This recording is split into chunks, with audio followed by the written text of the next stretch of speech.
Hi, everybody. Happy Monday. This is Menopause Chicks Mondays, and I'm really looking forward to today's conversation. I'm going to confess it is inspired by the Friends reunion. Did anyone watch the Friends reunion on the weekend? I did. I watched it with my daughter. I laughed out loud, which felt really, really good. So I hope that you had some laughter in your weekend as well. The reminder from Friends was the episode where Ross says pivot. And it's not even like in and of itself, when they showed the script on the page, it wasn't really funny, but the way the actors delivered it was amazing and made it one of the most memorable parts of that series. So I decided today to take that and to talk about something that I do like to bring up at every opportunity, and that is pivot.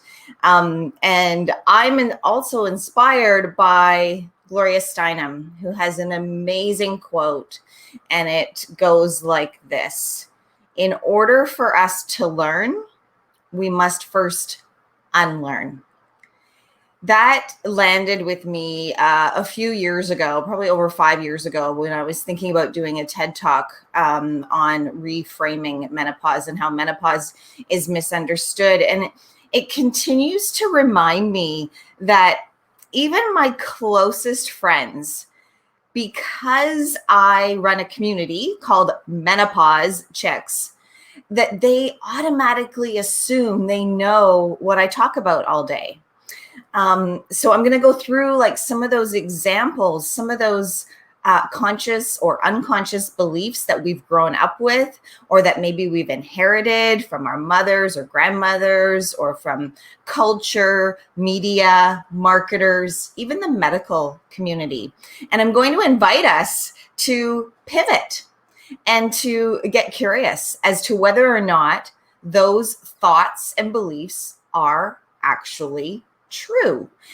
And even more so, whether they're true or untrue, how are they influencing our health decisions? Because that is really what I want us to focus on. We are in charge of our one and only body and our health. And if we are making decisions that are based on outdated myths or misconceptions, we're putting our health at risk. So my job is to make sure that we can curate the best of the best information, steer you towards that quality information and education, help you surround yourself with a health team who can support your journey. And then, of course, you always have this community who has your back every step of the way. So let's get started.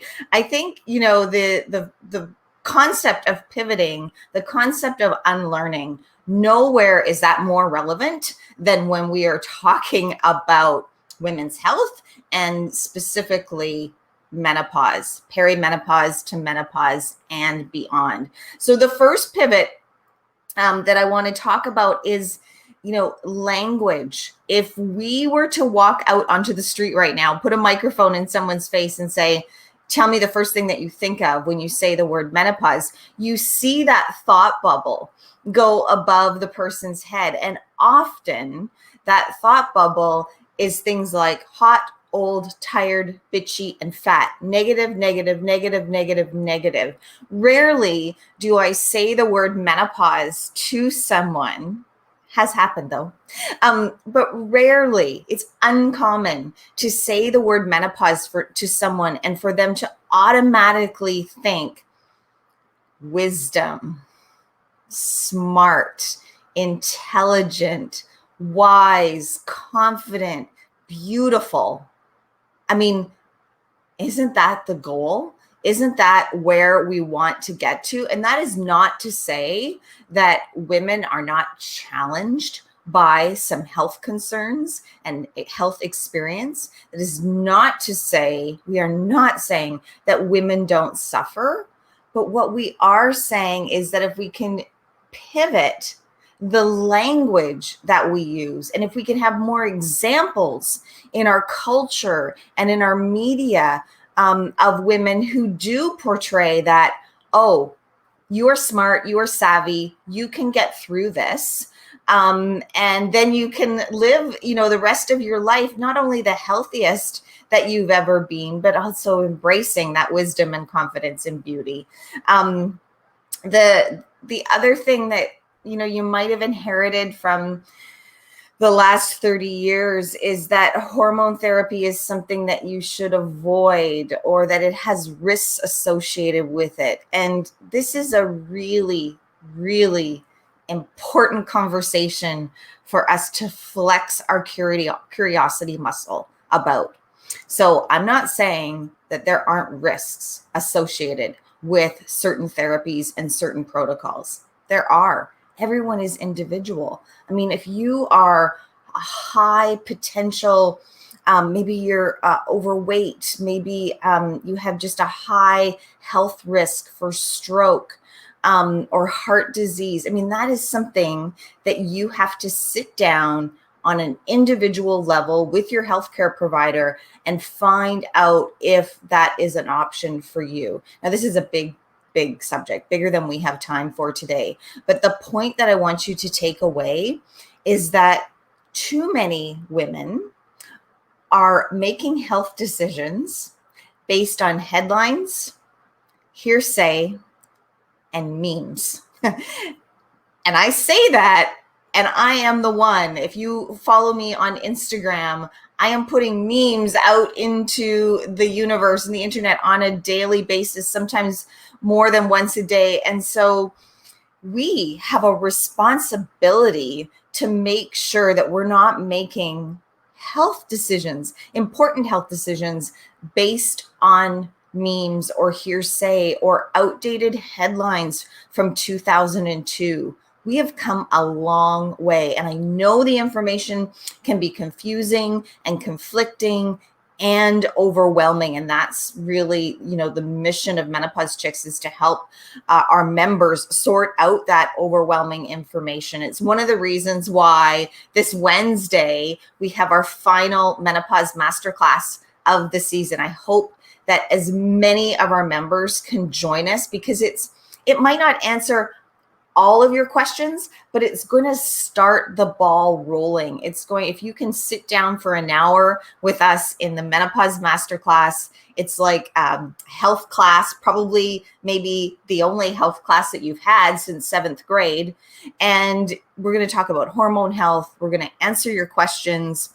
I'm going to give you a copy of my book, Mokita, and you get 30 days of private text messaging with me. If there's anything that you want to follow up on, if you want to find out where you can start building your health team for this journey. So it's just really important that we get curious and make sure that anything we might have inherited, whether it was, from our family or from the media or the medical community, that we're not taking that forward for the next 30 or 50 or 60 years, because that could be really damaging. What if you had a thought or belief about something that impacted your quality of health in your 70s, 80s, and 90s? Now is the time. We back that up. Now is the time that we can invest in preventing that from happening. And I know I use a lot of analogies, but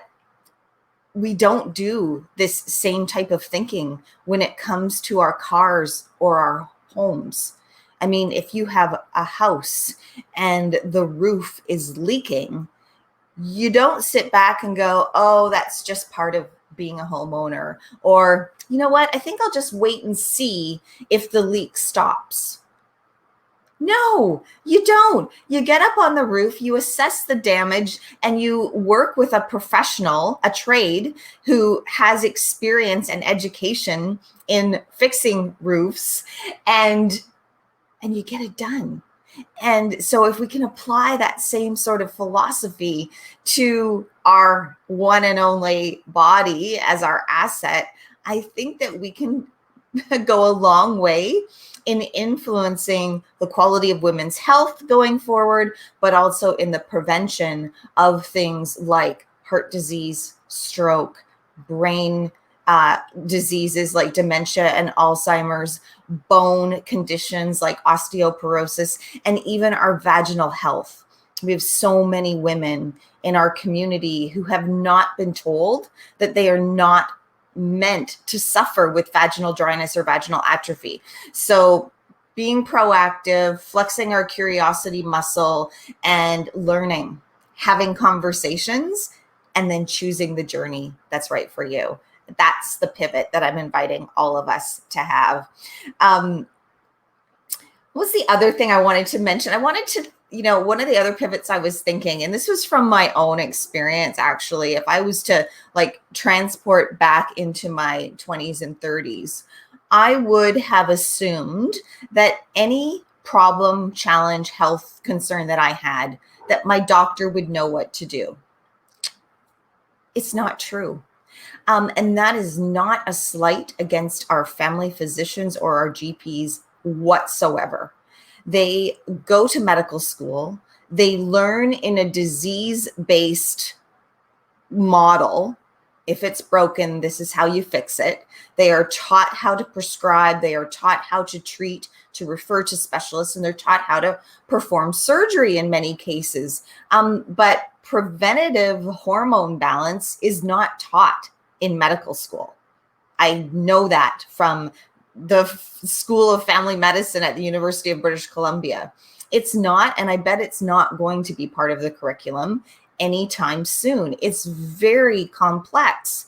It's a specialty, but the other, thing that I don't know we talk about enough in this community is that our healthcare model allows us to go to our doctor for, a 10 or 12 minute appointment.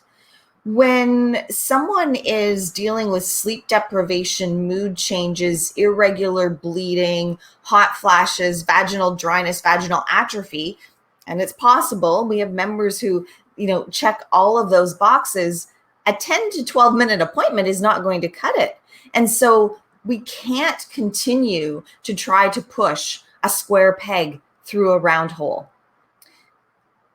I know that I speak a lot from a place of privilege when I invite our members to work with a hormone balance expert.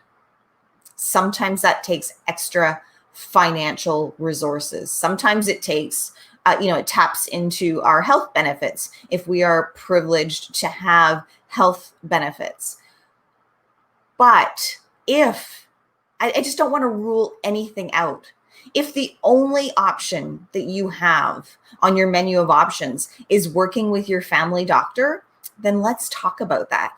Let's get you as much information as you can. Let's prepare you to work and to build a team-based relationship with your family doctor. Let's arm you with the questions that you want to ask at your next appointment. Let's work out a script. We have script tips. I have one of the foremost endocrinologists, women's health advocates, Dr. Jerry Lynn Pryor.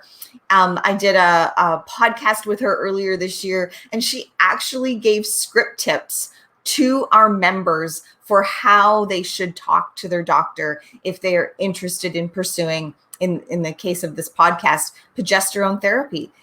It can be done. So I like to think that nothing is off the table. And we don't want to simply say to somebody, oh, you don't have health benefits. Oh, well. No, not oh, well. You deserve quality of health. That's the pivot. This is not something that you're meant to just get through or suck up, or it's just part of being a woman. We want to pivot those concepts, those thoughts to, I'm smart, I'm savvy, I can figure this out, but I need the support of the Menopause Chicks community, the experts that Shirley invites. I'm going to watch a YouTube video, maybe one a day for the next week, and really build my confidence in having these conversations. So I wanted to talk about pivots today. I also wanted to mention to you just how proud I am to be your concierge on this journey. I love playing the role of concierge. I love the feedback that I'm getting from so many of our members, whether it's, they downloaded Mokita, which, by the way, today's May 31st. It's still $1. And that is because I just want as many of our members to have a copy of this book. I had the opportunity to write it with 13 women's health professionals. It includes case studies. If you don't read it, just download it, because then if you have questions, I am able to say, like, it's hard to answer all of the questions in a Facebook post. But I can say, you know what, read page 37 to 41. That's going to give you an insight to what's responsible for the experiences that you're having. And then we can talk about next steps. And this Wednesday, June 2nd, is the final masterclass of this season. So I'm not going to be doing masterclasses for the community over the summer. I might be doing a few private ones. I had a great time doing a private one on Saturday with a group of friends. Thank you, Aline, if you're watching, and all your friends from Mexico. It was so much fun. Anyway, it doesn't matter where you are on your journey. I invite you to come to the masterclass. It's a class in hormone health. You're going to walk away having learned something. And if you can apply that to your own health, your own perimenopause to menopause and beyond journey. And we talk a lot about the and beyond part, because we want women in their 30s, 40s, and 50s to be investing in their health for 60s, 70s, 80s, 90s, and beyond. It doesn't matter where you are, you're going to learn something. And you might even just take away something that allows you to be a stronger health advocate for the women in your life. Maybe your daughter, maybe your grandchildren, maybe the girls at work. Like, it's just really important for all of us that once we learn something, so going back to Gloria Steinam, unlearn, then learn, then pass it on and pay it forward and share it forward. So thanks for letting me into your inbox today, and for stopping and watching this video on Facebook. And I look forward to seeing you on Wednesday. Go to menopause-masterclass.com. Have a great week, and I'll see you soon.